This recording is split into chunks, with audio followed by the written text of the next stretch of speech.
I looked out at the beautiful azure waters and watched the small waves lapping on the white sand.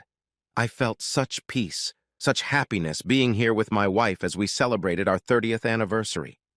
A few moments ago, the tranquility of this paradise island was shattered. Mary, let me get this straight. We are here celebrating our 30th wedding anniversary on this romantic island, and you tell me you want to spend the night with another man. How can you even ask me that question? Mark, honey, don't be like that. You know I love you more than anything in the world. I just want to do this for John and Amy. I know you were as moved by their story as I was. It'll just be one night. One night to bring a little happiness to a dying and lonely old man. And besides, it doesn't mean you'll be all alone. I've seen the way you look at Amy. She's a beautiful young woman. Yes, Amy's a beautiful young woman, but she's not my wife. I know she wants you to be with her father and is willing to screw me to seal the deal, but she's not my wife. I have never cheated on you, and until 5 minutes ago I believed you would never cheat on me. I have never cheated on you, Mark, and I never will. That's why we're having this conversation. Amy and I talked about it all day while you and John were jet skiing. She knows how lonely John's been since he lost his wife 3 years ago. Now, with his diagnosis, he has less than 6 months to live. Mark, she just wants him to enjoy the pleasure of a woman one more time before he gets too sick to do it. But why you? Why not just get him a prostitute? Heck, if they can afford a vacation on this island, they can afford a hooker. Amy said she tried that on the mainland before they left, and John got really mad at her. He doesn't believe in prostitution. He says any woman who comes to bed with him must do so willingly and with a desire for him, not his money. So you're saying you want John? You said it would be pity sex, but now you're saying you desire him. So it's not just about being kind and loving to a dying man. You want to fuck this old man. Don't be rude.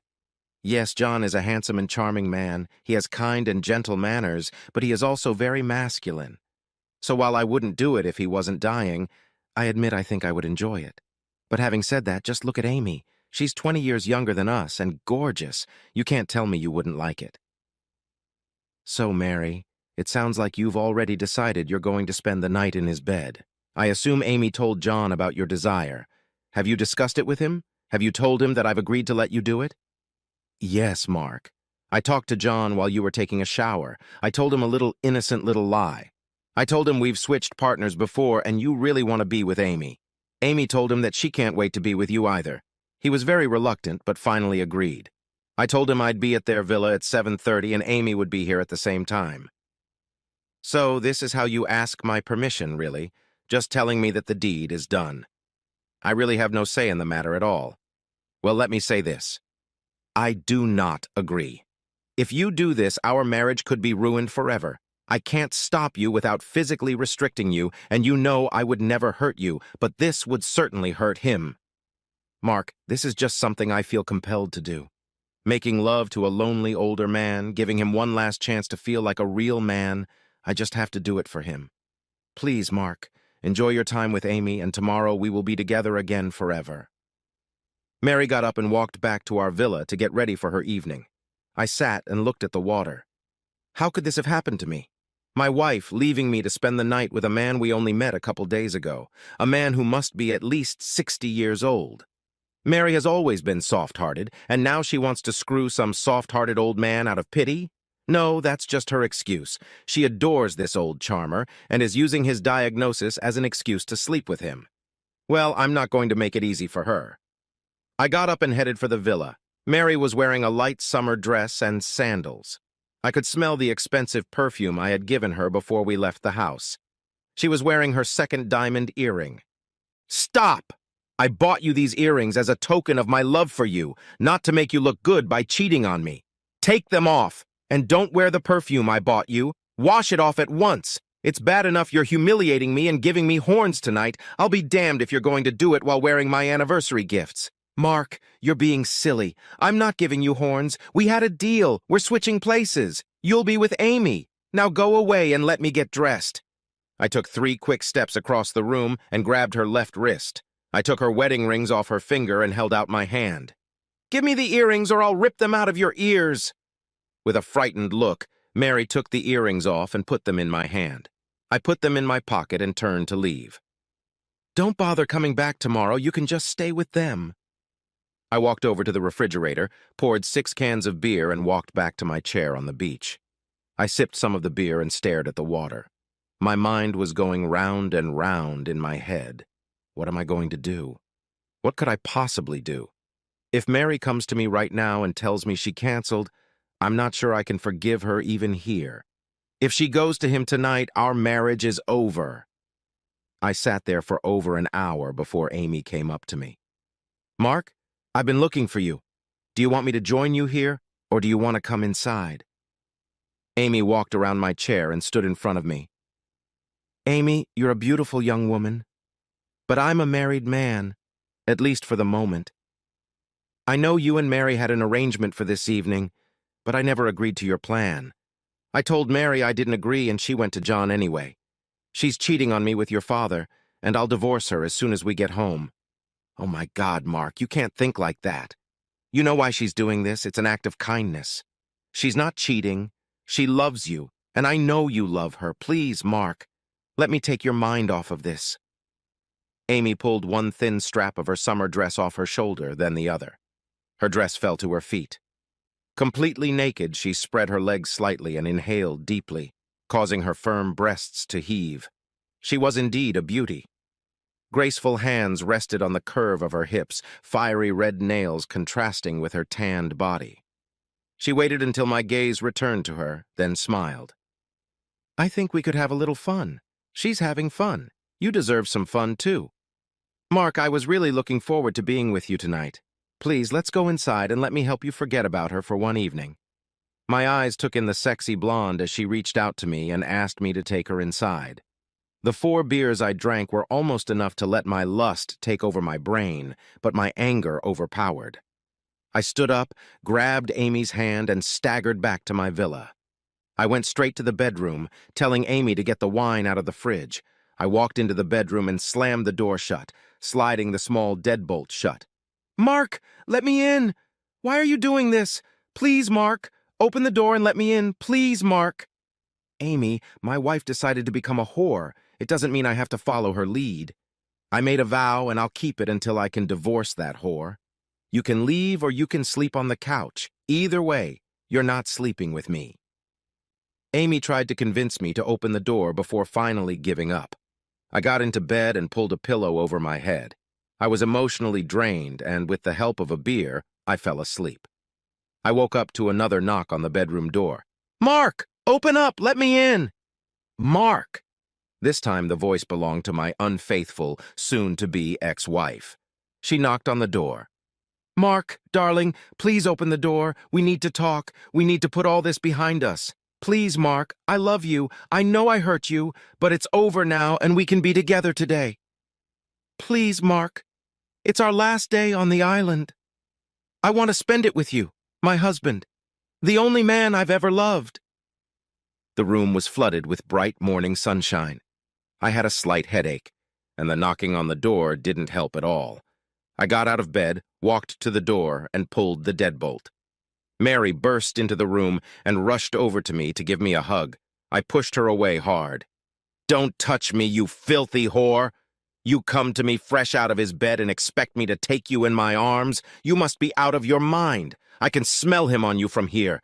Go take a shower and clean yourself up, you filthy whore. Mary gasped in horror and then burst into tears. She turned and ran to the bathroom, screaming, I'm sorry! I'm so sorry! I wasn't thinking! Mark, please! I'll be out in a few minutes. I'm so sorry!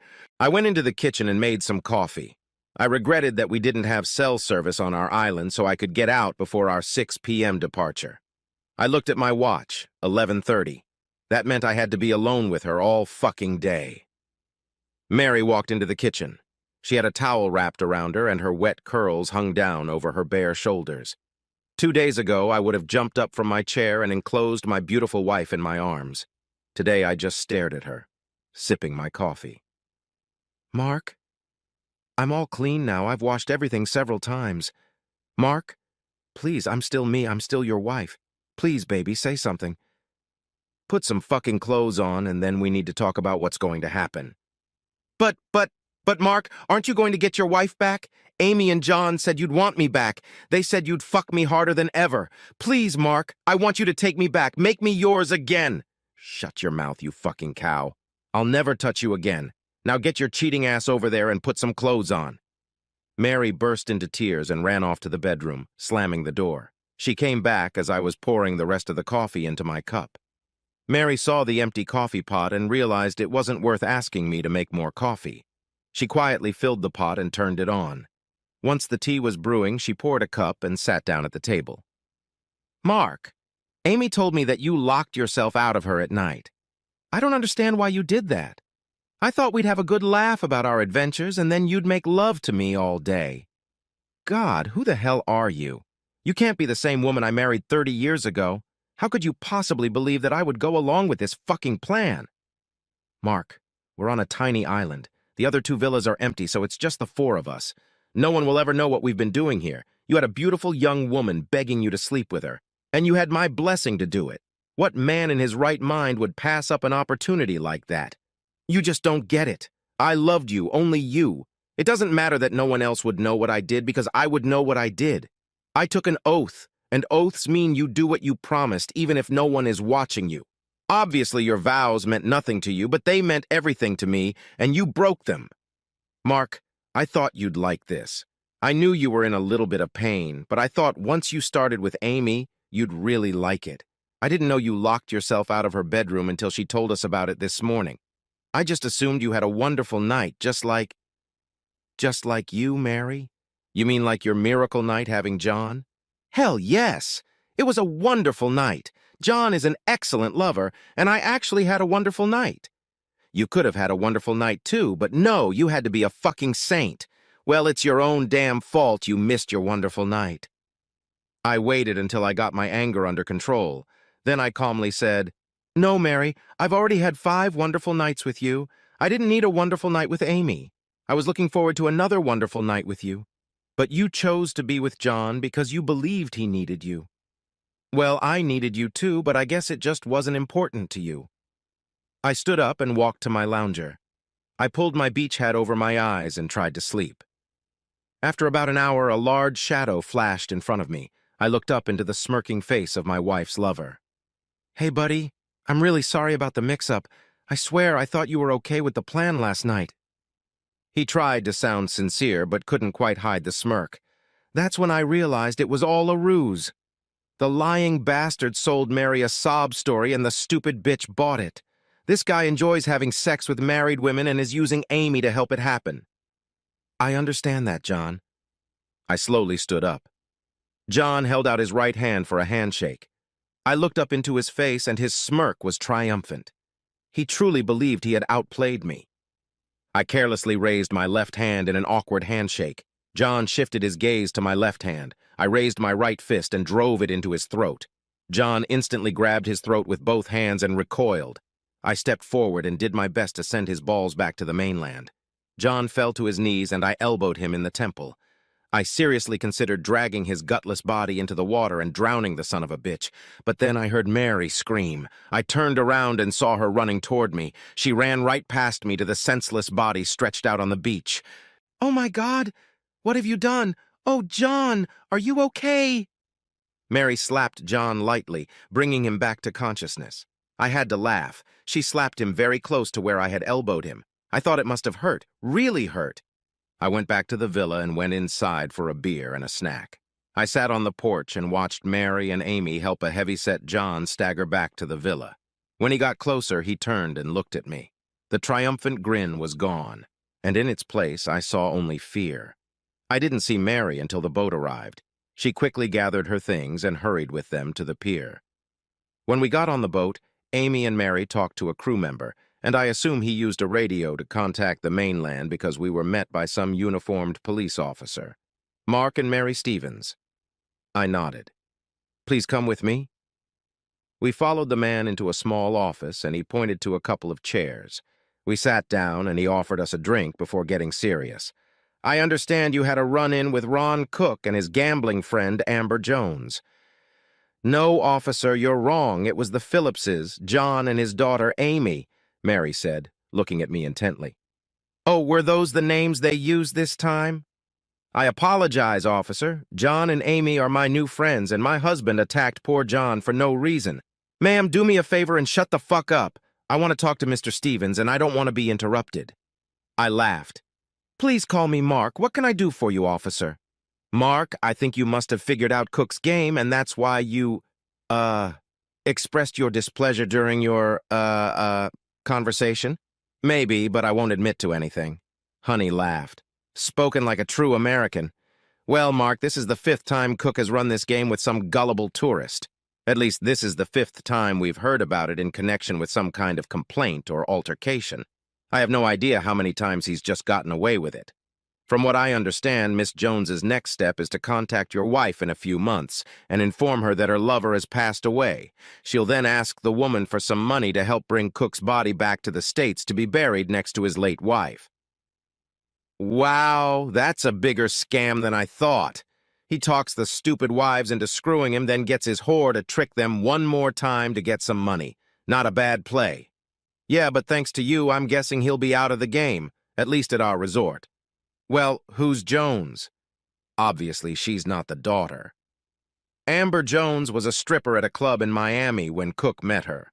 He had just won a small prize in the lottery and convinced her that he was very rich. She traveled with him for a while until he developed this scam, and now it's pretty much all they do. She wants to be an actress and thinks it will help her study. Cook just loves to tooting his husband's horns and then getting their stupid wives to send Amber money. He bragged that it's like making cuckolds pay him to have sex with their wives. At this point, Mary, tears rolling down her face, began to sob and wail. Oh God, I'm so stupid. I gave up my husband by believing these lies. Mrs. Stevens, you are not the first woman to be deceived by these two. I have 2 other ladies who want to press fraud charges against Cook and Jones.